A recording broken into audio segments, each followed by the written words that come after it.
So the question is, could you handle 20 new clients tomorrow or this week or this month? And so we're going to show you how we were able to manage rapid growth while delivering excellent results for the clients that we worked with. And honestly, we just want to keep more of what we earn. The reason that you can't handle more clients a lot of times is because, one, you're saying yes to everything, but two, then you're trying to do everything you're saying yes to all by yourself, right? And so, we've fallen in this trap, and I'm certainly guilty of it as well. Client asks if we know anything about, a certain thing, and we say yes, knowing that we could figure it out, right? It didn't quite fit into what we were doing, but we still said yes. And, regardless of why we did it, we then had to pass that on to our team, and it just complicated things for them, right? And it made it difficult for us to create processes and things that were going to help us to really scale. And so by stopping trading time for money, that was when we were able to identify solutions that would help us instead sell value, right? Because the truth is that time is a finite resource, right? And anytime that you're trading time for money, you're setting a natural cap on the amount of money that you can make, right? And I know a lot of times people get to that point where they're so busy and they say, I don't have any more of my time to sell. And guess what their answer is? Well, let me go hire somebody, but growing your team to solve for this is just another version of trading time for money. Instead of trading your time for money, you're now trading yours and this other person's time for money, right? And that's a cycle that's never going to end. We keep growing and growing and growing. And guess what happened? There's more complication in our business. There's issues with having to get more equipment. There's issues with having to get more space. There's issues with, just regular management issues of having such a big team. And there was just zero leverage in that type of business. And so how do we stop trading for money? The way that we did it is by coming up with what we call our leverage service model. What we realized is that we could go out and we can, at the heart of every single service that we provide is either an automated product or a third-party partner, subject matter expert, that's doing 90% of the work, right? We're wrapping that work in a little bit of, service and support, a little bit of account management. And because of that, we're able to, take that and charge a lot more for it to the end client. Right. And the crazy thing about this is, guys, this is how most businesses operate, right? If we look at some of the most successful businesses in the world, they don't work the way that agencies typically try to work. Let's look at Apple, for example. Apple, if you look at the iPhone, it has 34 components that make up the iPhone. Apple has $190 billion in the bank. They could figure out how to create every single component that's in the iPhone, but they don't do that, right? They go and source those things from vendors that have a head start on them, have been doing it for a long time, some of which are their competitors. And they know that it just doesn't make sense for them to do everything on their own. It makes sense for them to just go buy it, right? And then put it in here and resell it. And so a lot of times with these vendors, they've got Qualcomm, Intel, Samsung, Seiko, Sony, again, competitors that they're buying components from to put in their phone just because it's a smarter way of doing business. And so they're able to buy all these components for $433. They're able to sell the phone for $1,249, right? Again, this is the way most businesses work. And, yes, this is a product, but let's look at a service as well. If you look at when somebody's building a home, guess what? There's a subcontractor who's kind of the one that's managing everything, but then they have their experts that are actually doing all of the work. Who here would want a house that's built by one subcontractor that's doing everything and trying to be the expert at roofing, at countertops, at plumbing, at drywall, masonry, everything else? Nobody would want that, right? But how many times are we doing that as an agency or an agency owner? We're trying to be the web designer. We're trying to be the SEO guy. We're trying to be the Facebook guy. All very different skill sets that, sure, we can get by. We're very resourceful. We can get it done. But what it does is it buries ourselves to the point where we can't then scale our business. Imagine if a realtor had to build every single home that they sold. How many homes do you think that they would sell? Not a whole lot, right? But that's what happens when somebody sells a website. Now I'm going to go build it. And they go over here and they start building the thing. No, let's sell something and let's get somebody else to build it so that you can continue to sell. And so this same leverage can work for you and your agency as well. And so what the leverage service model does is it eliminates the never-ending need for more training.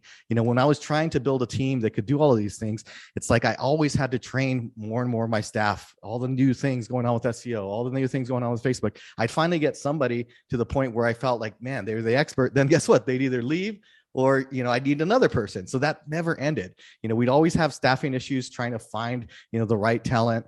We were always paying more for higher salaries because these were experts. These were people that were, knew that they had a very specific skill set and they wanted to be paid high dollar for that. We needed to hire every single time we grew. We always had the stress of like a huge, team and payroll that went along with that. We always had capacity issues. No matter how many people were hired, it seemed like, we were always at that point where either the team was tapping out and saying, we can't take on another client, or then I'd hire somebody and it seemed like people were sitting around, right? And guess what? I got to pay for all of that capacity when those things are happening. We needed a larger office, more equipment, like I said. And, this leverage service model eliminated all of that because we're able to have a much smaller team with customer facing employees that are just managing the partners and managing our clients. And it's really, really clean things up. And so what this creates for you is limitless scalability. You don't need to worry about, the team because you have the partners in place that are going to worry about that, right? You have the partners in place that need to worry about when you get busy. You're only paying somebody for when you actually have somebody that just gave you money in hand. So it's really, really easy for you to, maintain your margins, to know exactly what you're going to make on each and every one of these. But more importantly, it helps you get better results for clients because it's actually getting done by people that focus on just that one thing, right? For us, it increased our revenue per client, and it allows us to get more services for our clients because we could expand our service offering to maybe gaps in areas that we didn't have a person on staff for, right?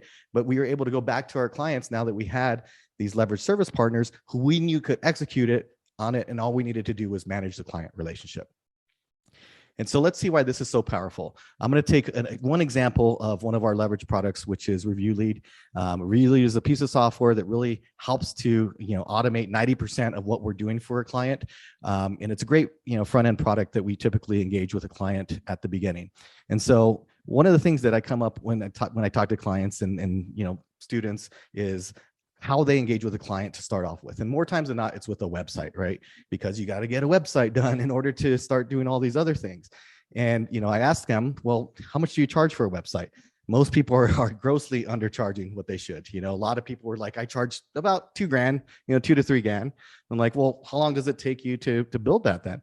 Oh, just, a few days, 40 hours or something like that. By the time I get done going back and forth with the client, getting content, images, and things that I need, I'd say 40 hours. It's like, okay, great. So if that's the case, then you really have a limit on how much of those that you can do in a month, right? Let's take a look at Review Lead. Review Lead, we charge $2,300 for the first year. It takes us about 60 minutes to get that client set up in the system, and then maybe 10 minutes a month to manage that, right? And so if we look at that, the capacity for somebody doing a website is going to be 4 of those a month, right? Because unless they're working crazy hours and, like I get, you might go nuts on that, but let's just take the normal 40-hour week. If you only have 40 hours in a week and that's how long it takes you to build a website, guess what? You can only do 4 of those a month. So your maximum revenue is $8,000. But on the flip side, if we look at Review Lead, which is a leveraged service product, we can actually do a whole lot more of those, right? Because it takes a lot less time to do. We could do 160 of those, which makes our maximum revenue $368,000, right? So that's the big difference here. And you might be saying, well, you know what? Yeah, that guy might be charging $2,000, but I charge way more than that. Well, let's look at that. even if you were charging $4,000, your maximum revenue would be $16,000. Even if you were charging 6, it would be 24. Even if you're charging 8,000, it would be 32,000. So even at that top end there, 32,000 compared to the 368,000 with the capacity we have with Review Lead is a huge, huge difference, right? And then you wonder why you're getting buried and like tapping out and wondering like, oh my gosh, I'm going out and I'm going to try to sell another website, but I'm hoping they say no because I don't have the time to do it, right? We never have that problem because we have these leveraged service products that don't rely on a whole lot of our time in order to get it done. And so, there's 11 times more capacity here, guys. And I hear all of the time, like, business owners say, if I could only clone myself, man, this business would really take off. Well, guess what? This is 11 times more capacity. It's like cloning yourself 11 times. How much more leverage do you have there? How much more scalability do you have there? Then when you actually have the need to bring somebody on and that their capacity is that big, now you can start to see how scaling becomes easy and predictable and something that you can actually achieve versus something where you just keep running into the same problem over and over and over again, trading time for money. And so, minimum production means for you or your team, like a lot of burnout, right? And we want to take that burnout and we want to turn it into manageability and control. And so our team, again, has these customer facing people that are really just responsible for client onboarding, for vendor management, for client reporting.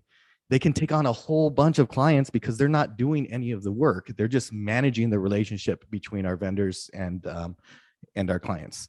Okay, so let's look at a real life example of this, because I think that what's cool about this process is the understanding that like a lot of us come into these businesses having a really deep understanding, or at least a deep passion around building websites or doing online marketing, and we have a knack for being able to figure that out. So being able to scale is about being able to reasonably be able to expect other folks that we can bring in to help out with that, right? And so this is an example of Tom. And when he launched his business, he had really very little experience in the marketing side of things. He had marketed his own businesses. He'd had spent a lot of time in hiring agencies to do that. And he decided, hey, I think I can do this better because of my experience in business and having worked with agencies as being a client.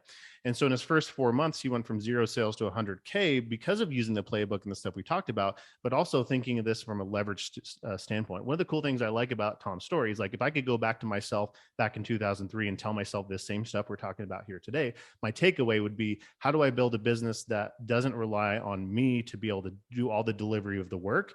So that way, if I want to, I can do some of the delivery, but if I have to, it's a different kind of story. And so really what this was about is about hitting that easy button. If we wanted to get out of production work, if we wanted to grow the company, we need to really simplify the work that we were doing, right? The way that we were selling projects, the way that I was selling projects, they were all these snowflakes, right? Snowflake projects are ones where you've got, under a microscope, a snowflake looks different, but on the surface, they all look the same. I might have been selling websites all the same, but like this one was done this way, and this one included copy, and this one had e-commerce, and this one had a special rule set around shipping for those e-commerce products. And there's all this like variety of the stuff that would happen. And so I really wanted to simplify and create really what we considered a minimum effective dose. The truth was, in most cases, and I think that agency owners want to do this because they want to give, and they really want to create that impact for their clients, they're over delivering on those custom services. But there is a way to do less, get the same results, and get paid more at the same time. So it's kind of like, think of it this way: like if you hired a painter to hire your house, or a painter to paint your house, if they used 10 coats when 2 would have done the job just fine, right? That's what agency owners do. We get hired to do digital marketing services, and we do the equivalent of 10 coats worth of work, only getting paid for 2. Simply because we care so much about those results. And so what we thought is, okay, how can we simplify and start with that minimum effective dose? So we set out to create kind of productized agency recipes. With this in mind, we created a series of checklists, kind of felt like a chef designing recipes that could be repeated over and over again. You think about a 4-star restaurant chef. Like that person creates the recipes, but then they have, are they the ones in the kitchen cooking? Well, not usually, right? They're out there on the floor, shaking hands and meeting clients and customers who are in the restaurant, while they've got line cooks in the back who are doing all the work for them. And that's really possible when you have a system and a process that you follow.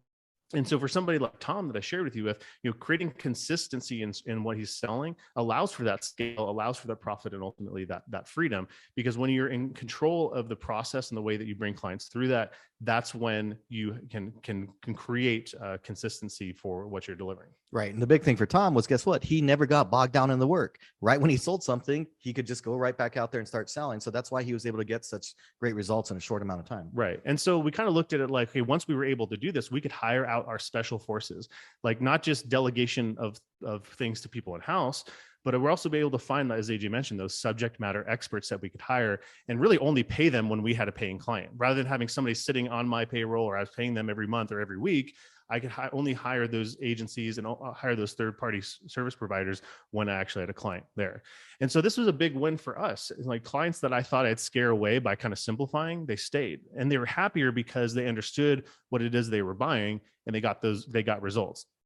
Prospects were buying because they understood. The team was happier because they could focus on those higher value tasks. The reality is that capacity is expensive. But when we can smartly delegate that and outsource those things that we don't need to own, those resources, that's where we can see amazing results as well. So that's really how we were able to handle more clients. That's why it doesn't matter the number of clients within reason that we bring in, because we know that we have the ability to scale because we've simplified those things. Yeah, Mike and I don't get any busier anytime anybody sells anything, right? And that's a huge key piece in being able to continue to scale and grow. Right.